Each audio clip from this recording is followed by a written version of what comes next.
தமிழக சட்டமன்ற தேர்தலில் பாரதிய ஜனதா கட்சி சுமார் 40 தொகுதிகளில் தீவிர கவனம் செலுத்தி வருகிறது. இதில் குறைந்தது 20 இடங்களில் வெற்றி பெற வேண்டும் என்பதே கட்சியின் இலக்காக உள்ளது.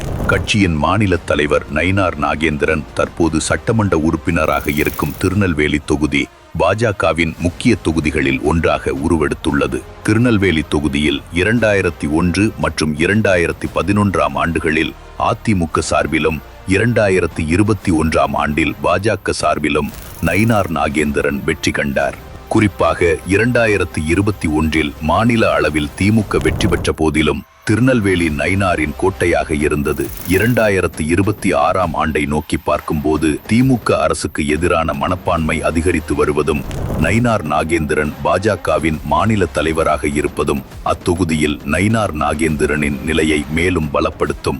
ஜெயலலிதாவுடன் நெருக்கமாக பணியாற்றிய அவரது நீண்ட அரசியல் அனுபவம், அவரின் சிறந்த கட்சி நிர்வாக திறன் மற்றும் உள்ளூர் அரசியல் இயக்கங்கள் குறித்த ஆழமான புரிதலை அளிப்பதாக பரவலாக நம்பப்படுகிறது. இந்த காரணங்களால் 2026 தமிழக சட்டமன்ற தேர்தலில் பாஜகவுக்கு மிகவும் தந்திரோபாய முக்கியத்துவம் வாய்ந்த தொகுதிகளில் ஒன்றாக திருநெல்வேலி பார்க்கப்படுகிறது.